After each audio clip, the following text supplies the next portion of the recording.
습니다. 시작. 이제 나는 너희에게 새 계명을 준다. 서로 사랑하여라. 내가 너희를 사랑한 것 같이 너희도 서로 사랑하여라. 너희가 서로 사랑하면 모든 사람이 그것으로서 너희가 내 제자인 줄을 알게 될 것이다. 아멘. 새해 두 번째 주일에 하나님께서 저와 여러분에게 주시는 말씀의 제목은 서로 사랑하여라. 지난주에는 그렇게 하면 복이 있을 것이다. 발을 씻어주시고 성만찬이 발 씻는 거하고 똑같은 거라 그랬죠? 그렇게 행하면 복이 있을 것이다. 그렇게 하고 난 뒤에 결론적으로 주님께 주시는 말씀이 서로 사랑하여라. 서로 사랑해라. 서로 사랑하여라.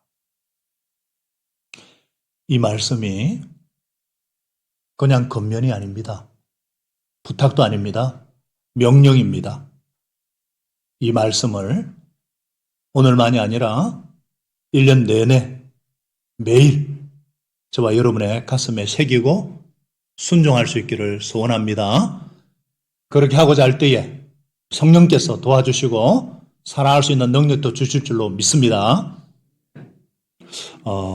횟수로 벌써 3년째 계속되고 있는 이 코로나 상황입니다. 그럼에도 불구하고 참 우리는 최선을 다했죠. 특히 작년에는 정말 어려운 한 해였는데 미래로 교회는 멈추질 않고 주님의 소원을 향해서 달려왔습니다. 어떤 일이 있었는지 제가 한번 정리해 드리겠습니다. 주님의 간절한 소원은 주님의 지상명령이 마태복음 28장 19, 27에 있듯이 영혼을 구원하여 제자 만들어라는 사명이죠. 그것에 의지해서 우리가 열심히 한 해 사람 농사를 지었죠. 돌아보니까 작년 한 해에 이제 참 목장에 연결이 되고 그래서 우리 교회 등록한 새가족이 21분입니다. 그리고 예수님을 인격적으로 영접하고 구원의 확신을 얻은 분이 30분입니다. 그 가운데 16분이 세례를 받았습니다. 어려운 상황에서도 용 구원의 역사는 끊이지 않았고 놀라운 구원의 간증을 계속 들을 수가 있었습니다. 하나님의 은혜입니다. 그리고 6월 4일부터 6일까지 평신도 세미나를 개최해서 12교회에 44분이 정말 교회의 기둥 같은 리더십들이 우리 교회에 와서 온라인과 대면 예배로 참석하고 수료를 했습니다. 참 쓰임받게 하신 은혜가 큽니다. 뿐만 아니라 온라인과 오프라인으로 봄, 가을 학교 열심히 상 공부를 해서 그리스도를 아는 지식에서 자라가고자 애를 썼습니다. 생명의 삶, 새로운 삶, 확신의 삶, 그리고 생명 언어의 삶, 기도의 삶, 총 98분이 수료를 했습니다. 열심히 최선을 다했습니다. 그리고 각 선교지를 위해서 목장에서 기도를 하고요. 코로나로 인해서 위기에 처한 인도라든지 코로나로 정말 힘들어하는 곳에 선교지에 긴급 구호금도 보내고 기도하고 선교 소식지도 만들고 정말 열심히 중보기도 했습니다. 치열하게 사역했습니다.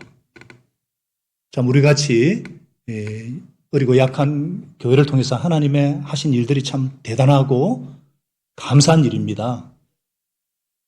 그런데 말이죠.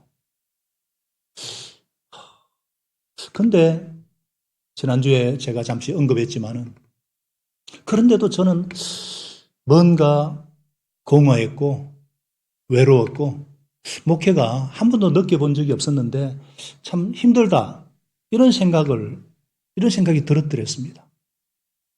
여러분은 어떠세요? 저만 그랬습니까? 전에는 주님께 쓰임받는, 주님 사역에 쓰임받는 것 자체가 그냥 감사하고 그냥 행복하고 기뻤습니다. 목회가 힘들 줄 몰랐어요. 주님께서 하시고 나는 순종하고 그렇게 하면 된다 그랬는데 작년 말에는 이상하게 힘들었어요. 왜 그럴까? 뭐가 문제지? 체력이 벌써 이제 나이가 그런 만큼 체력 문제인가? 아니면 계속되는 이 코로나 때문인가? 도대체 뭐지? 계속 생각을 해봤어요. 묵상을 하고 주님께 엎드렸습니다. 한 달 전부터 주님께서 제게 계속 주시는 어떤 감동이 있었어요. 너 너무 사명 중심과 사역 중심으로 달려온 것 같다. 사실입니다. 이 코로나에 져서는 안 되겠다. 이런 생각이 앞섰습니다. 비장한 각오로 기도하고 말씀을 준비하고 열심히 목회를 했습니다. 우리 중직자들과 우리 목자 목녀님들 얼마나 열심히 사역을 섬겼습니까? 가정과 교회와 일터에서 정말 최선을 다했습니다.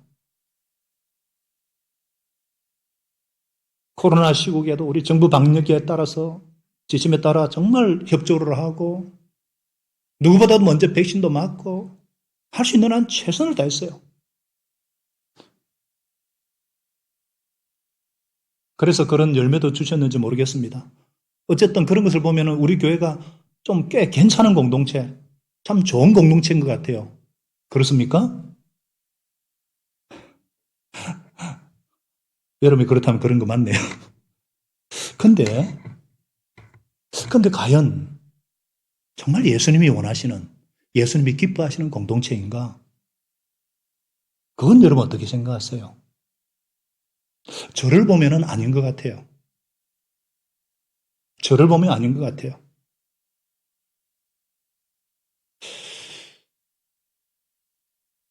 정말 서로 돌아보고 사랑하는 사랑이, 제일 중요한 사랑이 절대적으로 부족했어요.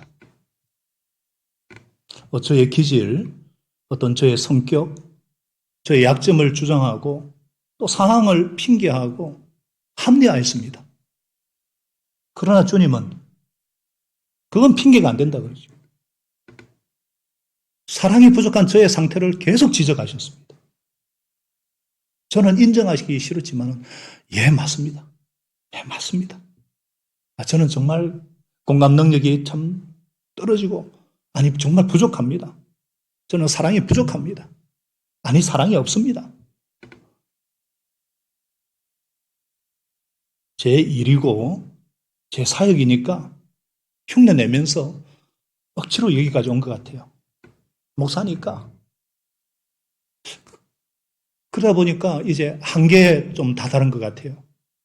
심각한 위기입니다. 제게 위기라는 거예요. 잘못하면 제가 번아웃이 될 것 같아요. 침체에 빠질 수도 있을 것 같아요.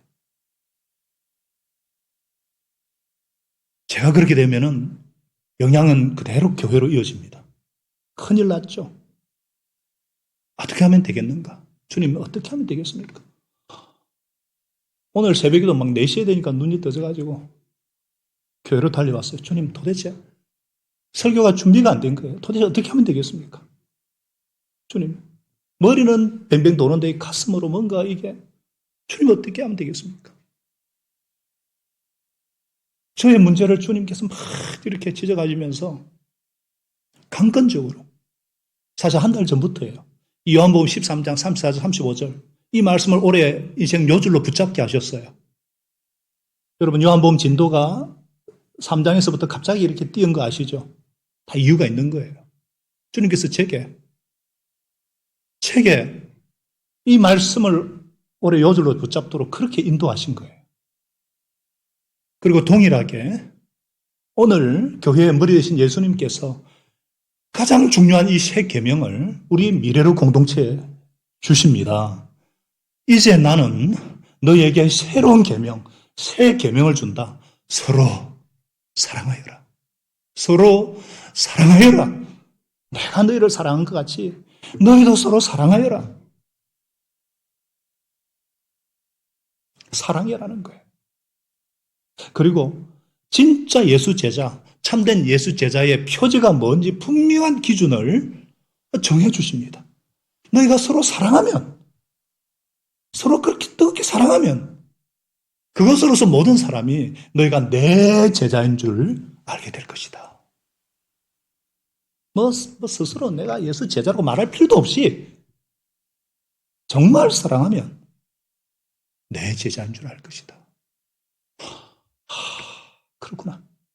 여러분 이대로 하면 되지 않겠어요? 이대로 하면 안 되겠어요? 올해는 다른 거 무엇보다도 이 말씀에 이 주님의 간절한 이 소원, 아니 이거는 계명이에요. 명령이에요. 이 명령에 저와 여러분이 정말 전심으로 순종할 수 있기를 소원합니다. 만일 그렇게 하지 않으면 어떻게 되겠습니까? 책망받습니다. 무섭게 책망을 받습니다. 사랑이 없으면, 사랑하지 않으면 책망받는다는 거예요. 왜냐하면 가장 중요한 핵심이 빠졌기 때문에. 가장 중요한 핵심이 빠졌기 때문에. 여러분, 예수님의 기준은요, 서로 사랑하는 거예요. 우리가 서로 사랑하지 못하면요, 예수 믿는 것 자체가 부끄러워져요. 얘가 될지 모르겠지만 예를 들어 볼게요. 신앙생활도 오래 하고 교회에 어떤 직분도 있어요. 근데 이 부부가 싸웠습니다. 근데 남편은 늘 큐티하고 습관적인 분이라서 그 전날 대판 싸우고 난 뒤에 그 다음날 또 성경을 펴고 큐티를 해요. 그러면은 잘한다. 조금 전까지 대단하더라. 그러고는 큐티는 하네. 이러지 않겠어요? 그리고 이 아내는 또 늘 새벽 기도하는 분이에요.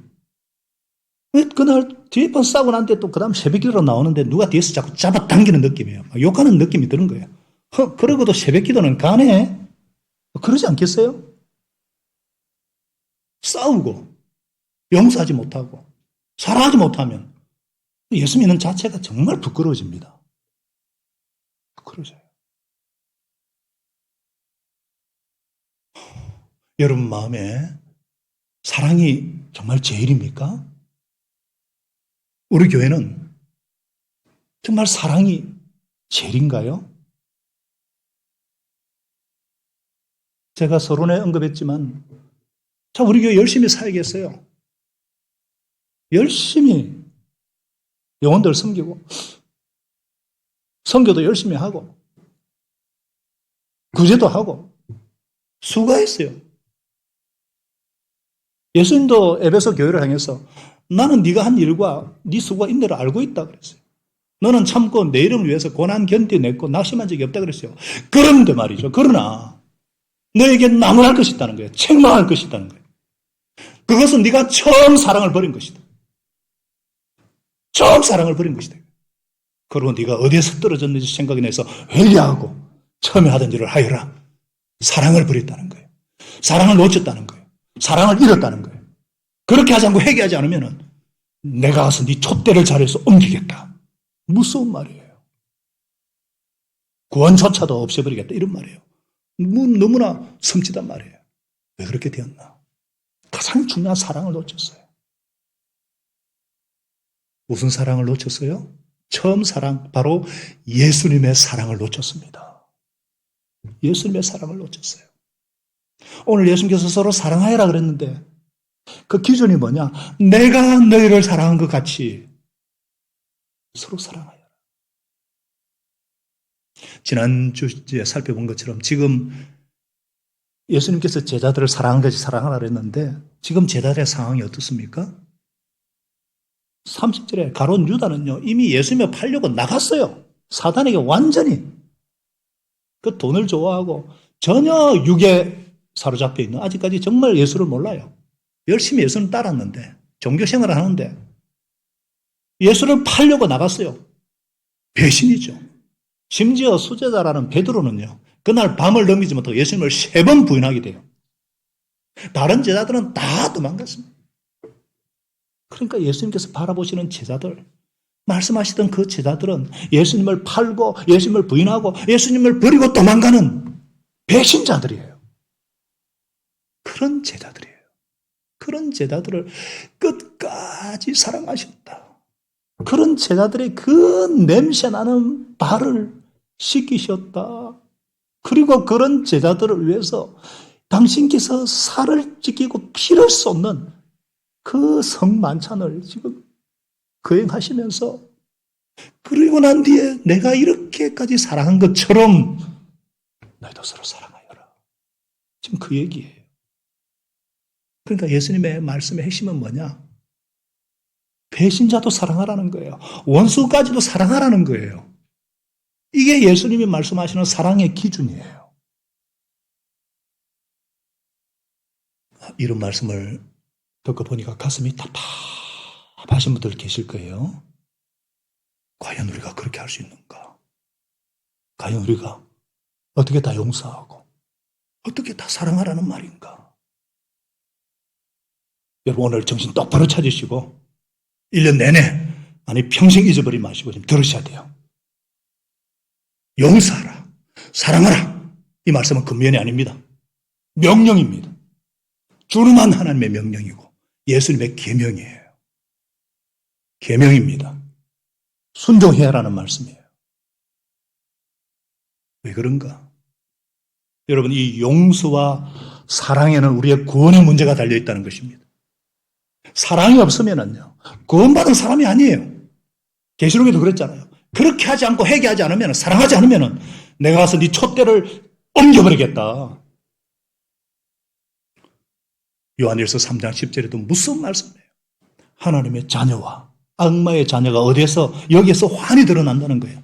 곧 의를 행하지 않는 사람과 즉 예수 그리스도를 믿고 순종하지 않는 사람과 자기 형제를 사랑하지 않는 사람은 누구나 하나님에게서 난 사람이 아니다 그러는 거예요. 요한일서 3장 14절은 뭐라 그러느냐? 이미 우리가 죽음의 생명으로 갔다는 걸 알죠. 예수님 영접하고 영생을 얻었고 구원의 확신을 가진 걸 알아요. 그런데 우리가 아는 것은 우리가 형제 자매를 사랑하기 때문이라는 거예요. 사랑하지 않는 사람은 뭐냐? 죽음에 머물러 있다는 거예요. 영생이 없다는 거예요. 생명이 없다는 거예요. 자, 여러분. 우리가 예수님을 나의 주여 그리스도로 영접하고 믿으면 구원을 받죠? 구원 받아요, 안 받아요?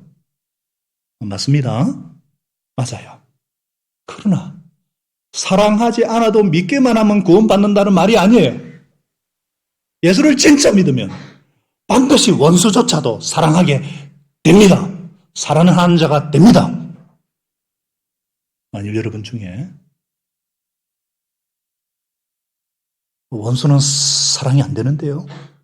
나에게 상처 준 사람은 사랑이 안 되는데요. 배신자는 사랑이 안 되는데요.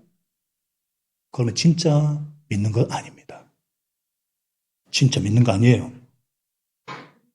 정확하게 믿지 않으셨기 때문에 미워하고 용서하지 못하고 품지 못한 채 있는 거예요. 그거 분명히 아셔야 돼요.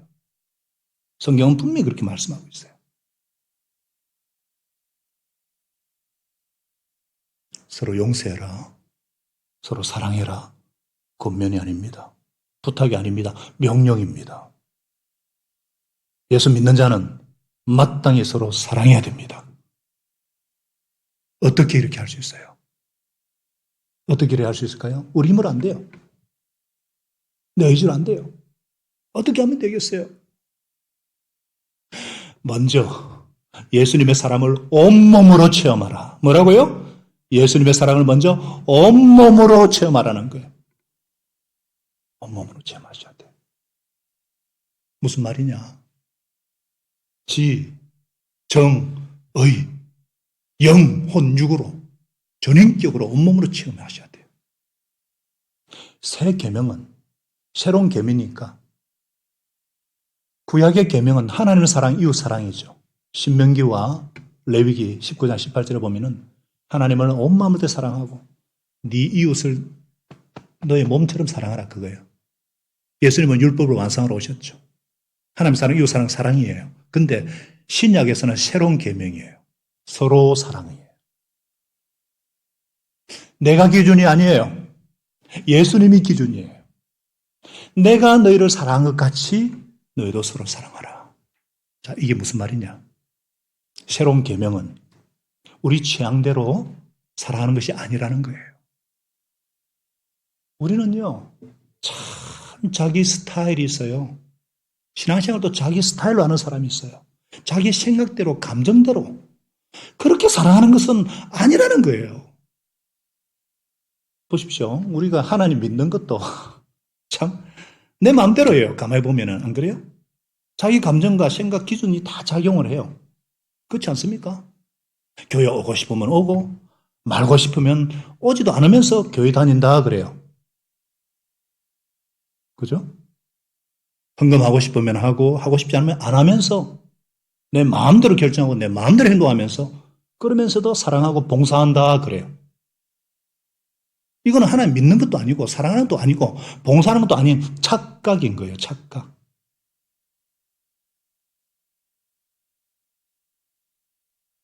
그런 거는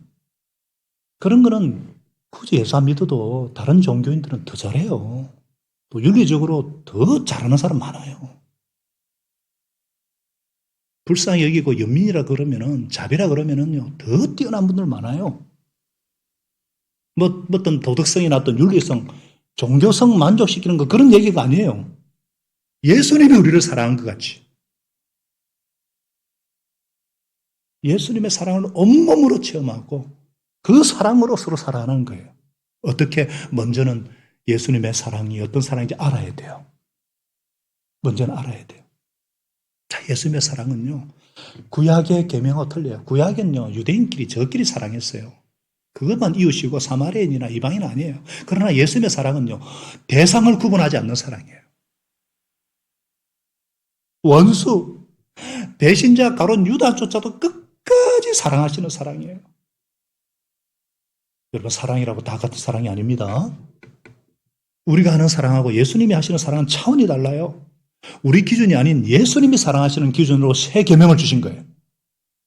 또한 어떤 사랑을, 예수님의 사랑을 알아야 되는데 한계를 두지 않는 사랑이에요.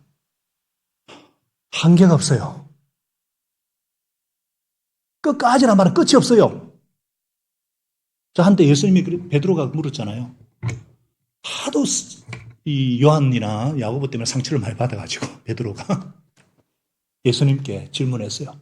예수님, 나에게 상처 준 사람, 나에게 죄를 지은 자를 용서할 때 7번까지 하면 되겠습니까? 칭찬받을 생각하고 7번이란 말을 했어요. 최대 용량이요, 베드로의. 그 당시 유대 구약에는 3번까지만 했는데 베드로는 7번이에요. 근데 예수님 뭐라 그러셨어요? 7번씩 70번, 70번이라도 용서해라. 490번을 말하는 거예요, 하루에? 한계가 없다는 거예요. 우리의 정서는 33번이에요. 그 다음엔 국물도 없어요. 1도 없죠. 예수님 사랑은 너무 달라요. 너무 달라요. 하루에도 490번, 끝이 없어요. 한계가 없어요. 한계를 두지 않는 사랑이에요. 또 예수님의 사랑이 어떤 사랑인지 알아야 됩니까? 먼저 보여주신 사랑이죠. 먼저 발을 씻겨주신 사랑이죠. 그 끝은 십자가예요, 십자가. 그래서 로마서 5장 8절에 말하잖아요. 우리가 아직 죄인 되었을 때 예수께서 우리를 왜 죽으심으로 우리에 대한 사랑을 확정하셨다.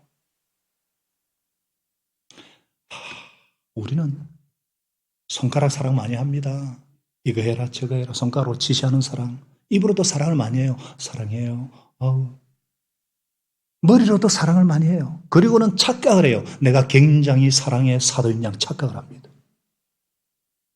어떤 사람은 자신의 기도에 그냥 자기가 쏘아 넘어가기도 해요. 막 화려하게 기도하고 난 뒤에 내가 사랑이 많은가 봐 착각을 해요. 천만의 말씀이에요. 예수님의 사랑은 십자가예요. 우리의 더러운 발을 씻겨주실 뿐만 아니라 십자가에서 자기 살과 피를 쏟으시는 사랑이에요. 조건 없는 사랑이에요. 한계가 없는 사랑이에요. 무한한 사랑이에요. 이 사랑의 심장부를 그만두고라도 이 사랑의 이름만이라도 이 사랑의 겉모양이라도 이 사랑의 냄새만이라도 맡아도 우리는 충격을 받는 거예요. 예수님이 보여주신 사랑은 내 감정이나 내 이성이나 내 생각이나 내 훈련이나 내 노력이나 내 의지로 따라갈 수 없는 그런 사랑이에요.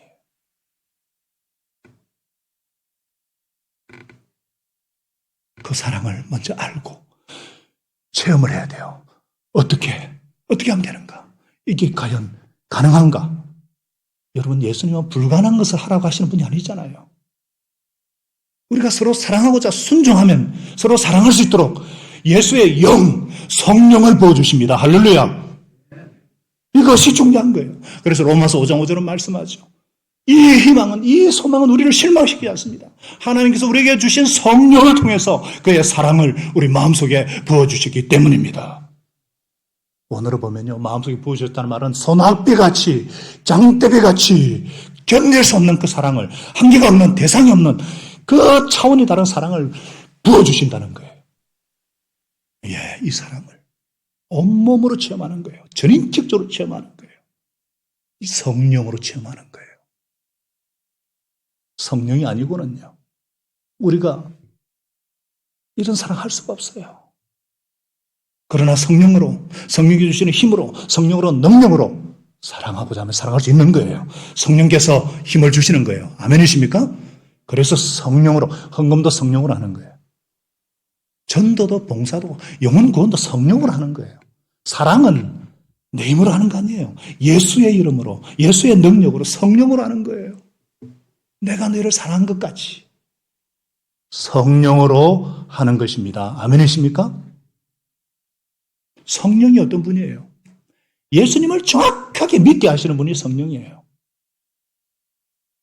성만찬을 보여주신 그 예수님이 나를 위해서 피를 흘리시고 살이 찢기신 바로 그 예수님이라는 것을 믿게 하시는 분이고, 제자들이 그 냄새나는 발을 무릎을 꿇고 씻겨주신 그 예수님이 나의 냄새나는 발을, 나의 더러운 죄를 매 씻어주시는, 매 순간 씻어주시는 그 예수님이시고, 죽으실 뿐 아니라 부활하시고 영광 받으신 그 예수님이, 그 예수님이 나의 주요, 나의 왕이심을 믿게 하시는 분이 성령님이세요. 그 성령님께서 우리로 그리스도의 사랑에 사로잡히게 하시는 거예요. 예, 이 사랑에 먼저 사로잡히게 하는 거예요. 그래서 고린도서 5장 14절 말씀하잖아요. 그리스도의 사랑이 우리를 휘어잡습니다. 그리스도의 사랑이 우리를 강건하시는 듯다.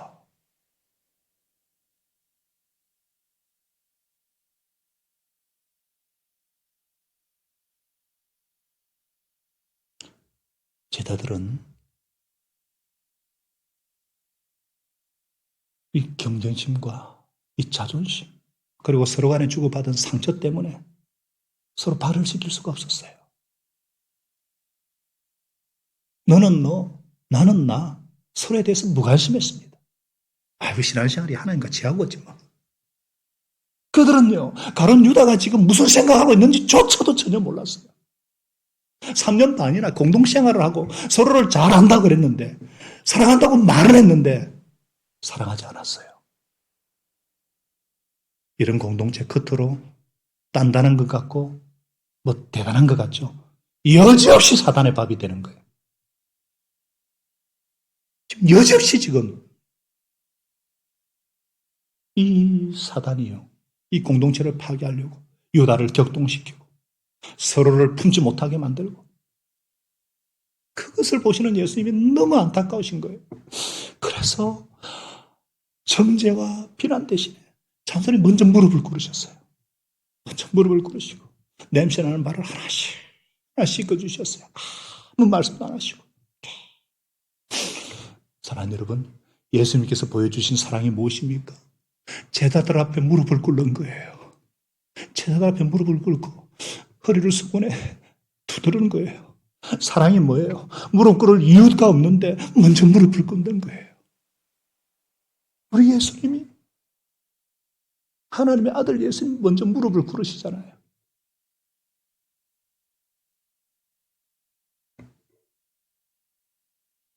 사랑이란 뭐냐? 예수님처럼 사랑한다는 것이 뭐냐? 내가 굽힐 이유가 없고 그럼에도 내 자존심 내려놓고 무릎을 꿇는 그런 사랑, 그런 사랑을 예수님이 보여주셨어요. 제가 이것을 보면서 여러분, 우리 때는 뭐 프로포즈 이런 거 안 해보셨죠? 요즘 세대들 진짜 프로포즈 뭐 이벤트 많이 하잖아요. 근데 프로포즈 할 때 보면 전부 무릎을 꿇어요. 왜 무릎 꿇어요? 정신이 나갔어요? 아니죠. 더 이상 내가 나를 주장하지 않고 당신이 내 주인이고 내가 당신을 위해 평생 살겠다 선언하는 결단과 의지의 표현이죠. 그래, 무릎을 꿇어요. 나중에 후회하게 되겠지만 꿇어요. 그거는 일단 내 중심 아니라 당신 중심으로 하겠다. 사랑은 뭐냐? 당신이 나보다 더 귀하다. 거기는 이유가 없어요. 그런데 그것을 다 초심을 잊어버리고 네가 했니, 내가 네 했니, 뭐 네가 내한테 해준 게 뭔데? 응? 네가 그럴 줄 몰랐다 하면서 막 자기 주장하고 헤어져 찢어져 심지어 또 패고 폭행하고 지금 뭐예요 이게? 여러분 교회가 뭐냐? 교회는 먼저 무릎을 꿇는 것이에요.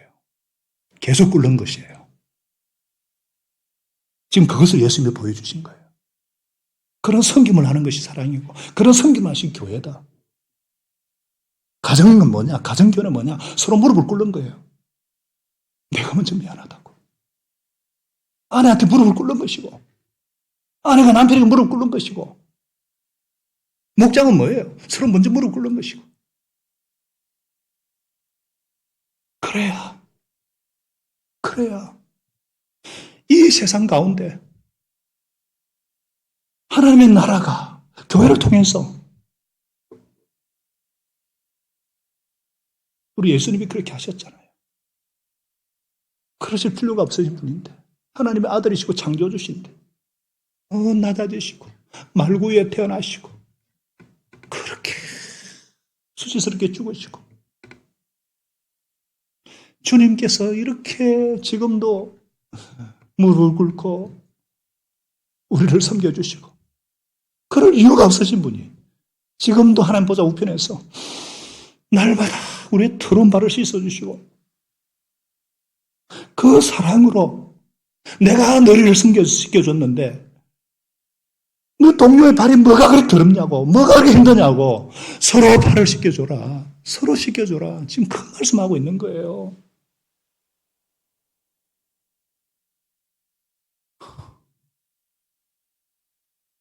예, 서로 사랑한다는 것은 먼저 예수님의 사랑을 내가 온몸으로 체험하고 느끼고 그리고 무릎을 꿇는 거예요. 어떤 사람이 이렇게 할 수 있겠어요? 그분의 섬김을 받아본 적이 있는 사람만이, 그분의 섬김에 눈물 흘려본 적이 있는 사람만이, 그분의 사랑에 감동하고 마음이 녹아내린 사람만이 남의 발을 무릎을 꿇고 씻어줄 수가 있는 거예요. 그래서 예수님 말씀하셨잖아요. 이 여자는 그 많은 죄를 용서받았다. 그것은 그가 많이 사랑하였기 때문이다. 용서받은 사람이 적은 것은 적게 사랑한다는 거예요. 정말 많이 사랑받은 자가 많이 사랑합니다. 교회됨의 본질은 뭐냐? 누가 예수님의 사랑을 많이 받았는가? 누가 그 사랑을 계속해서 체험하는가? 그것은요, 먼저 씻기는 사람이 체험하는 사람이에요. 다르게 말하면. 그래서 그 사랑으로 서로의 발을 씻겨주는 그런 자존심을 벗어버릴 수 있는 그런 공동체가 교회다. 주님이 기뻐하시는 사랑의 공동체, 주님이 기뻐하시는 교회라는 거예요. 성령께서 그렇게 우리를 인도하십니다. 성령은 서로 하나 되도록 인도하시는 분이에요. 육은 분리되게 합니다. 그게 속성이에요. 그러나 성령은 하나 되게 하시는 거예요. 그래서 에베소 4장 3절에 성령께서 이미 여러분을 평화의 띠로 십자가로 묶어서 이미 하나가 되게 해주신 것을 힘써 지키라 그랬어요. 여러분, 우리가 매주 고백하는 성부, 성자, 성령, 성삼위 하나님이 벌써 이미 사랑으로 연결되어 있어요. 이미 그 사랑으로 우리를 지으셨고 우리를 구원하셨고 그 사랑으로 우리를 하나 되게 하셨어요. 우리는 예수 피로 한 몸 된 지체예요. 그러므로 하나 되게 하신 것을 이미 하신 것을 힘써 지켜라. 어떻게 해요? 서로 사랑함으로써. 서로 사랑함으로써. 사랑이면 충분하다는 거예요. 다른 것. 마귀가 하는 일은요, 열심히 뭐든지 해라. 그러나 사랑을 하지는 말아라. 하나님은 사랑이면 충분하다는 거예요. 사랑이면 충분하다. 이렇게 사랑할 때 인정을 받습니다. 이렇게 사랑할 때 비로소 예수님께 인정을 받고 세상 사람들도 인정을 받아요. 뭐로 인정받아요? 35절. 우리 한 번 더 같이 읽어요. 시작. 너희가 서로 사랑하면 모든 사람이 그곳으로서 너희가 내 제자인 줄을 알게 될 것이다. 여러분, 이게 교회 본질이에요. 예수 공동체의 본질이에요. 서로 사랑하는 거예요. 다 잊어버려도 돼요. 치매가 와서 다 잊어버려도 이것만큼은, 이 말씀은 기억하셔야 돼요. 서로 사랑하면, 너희가 서로 사랑하면 그것으로서 너희가 내 제자인 줄 알 것이다. 신자와 제자의 차이가 뭐냐? 신자와 제자의 차이는요, 사랑하면 당신은 제자예요.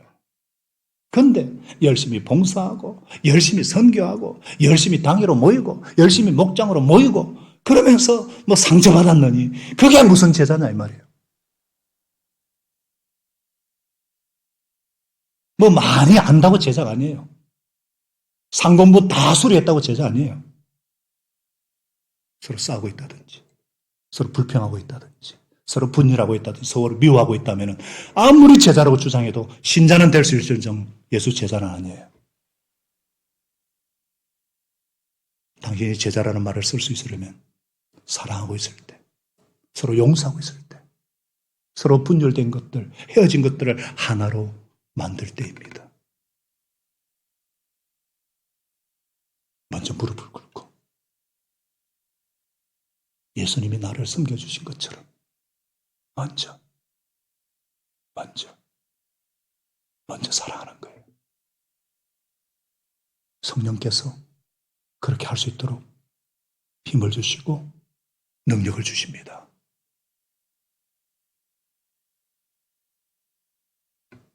제가 올해 이 말씀을 매일 묵상하고 매일 순종할 수 있도록 기도해 주시기를 부탁드립니다.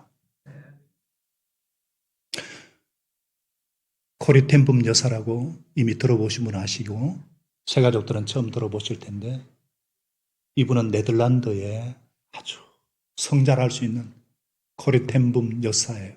줄여서 코리 텐붐 여사. 이분은 얼마 전에 고인이 되셨지만 2차 세계대전이 시작될 때에 유대인을 숨겨둔 것이 화근이 되어서 독일군에게 잡혀서 수용소에서 처참한 생활을 하게 됩니다. 고문당하고 벌거벗겨지고 여자로서는 차마 입에 담을 수 없는 끔찍한 모욕과 수치와 아픔을 겪었어요. 사랑하는 언니 베티가 감옥에서 죽었어요.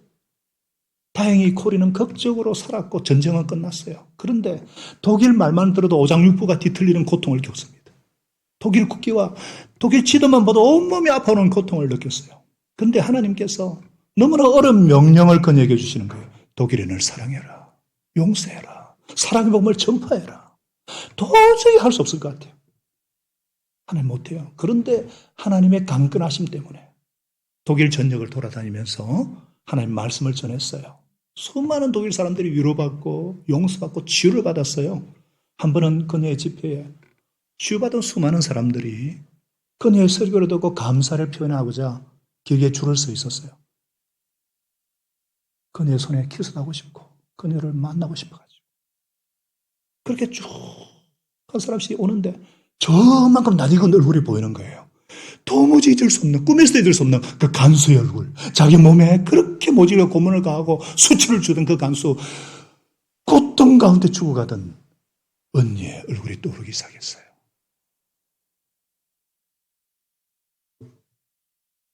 그때의 그 감정을 코리테본 여사는 자기 일기에 이렇게 기록했어요.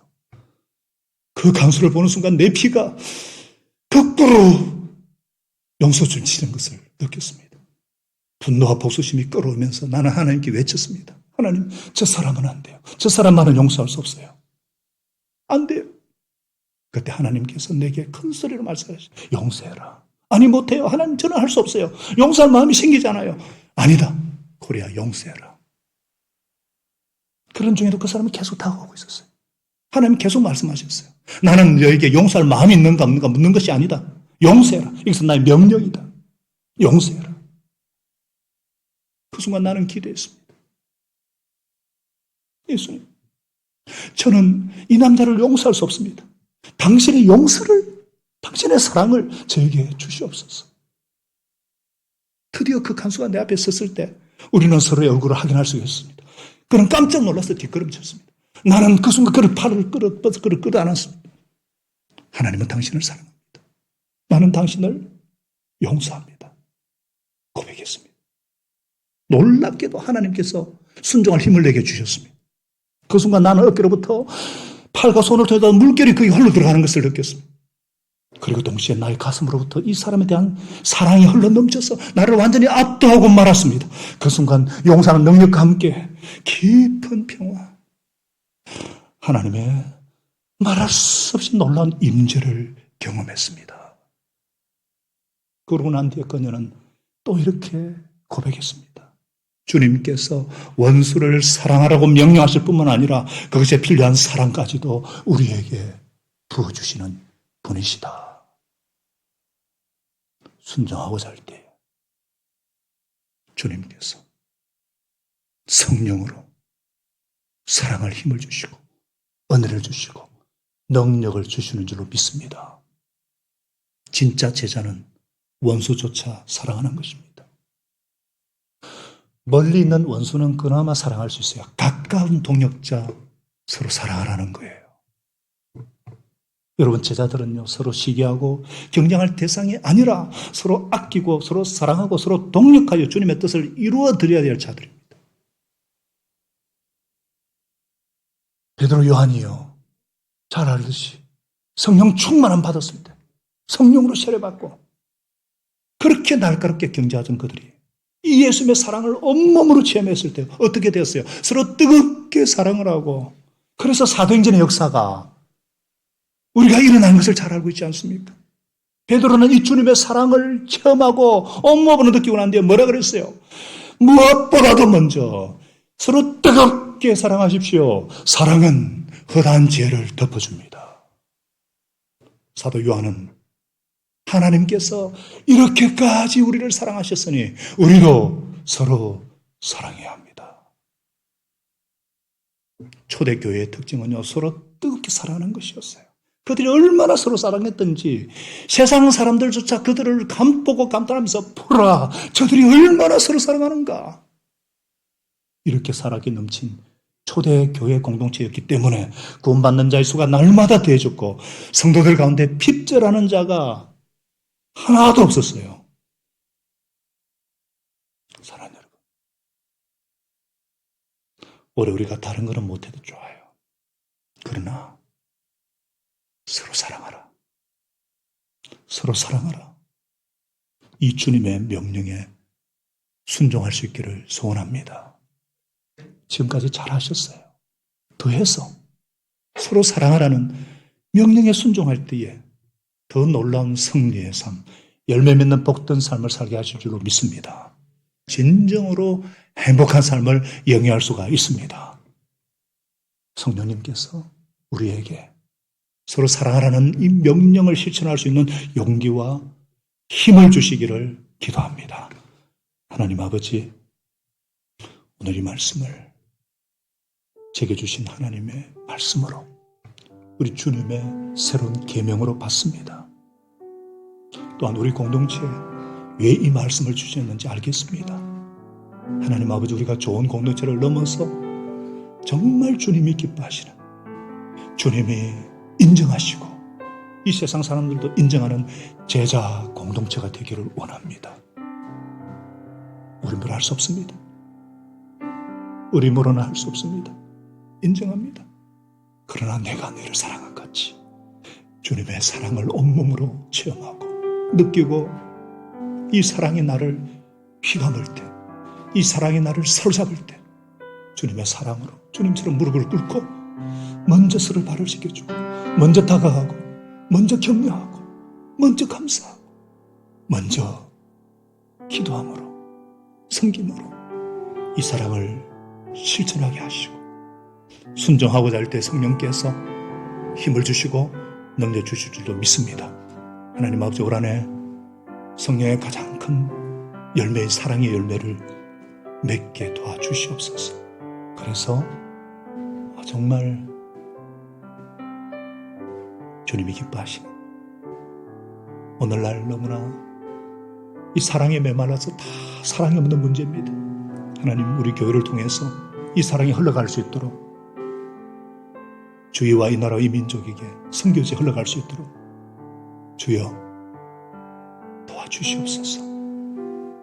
그렇게 하실 주님께 감사와 찬양을 올리며 예수님 이름으로 기도합니다. 아멘.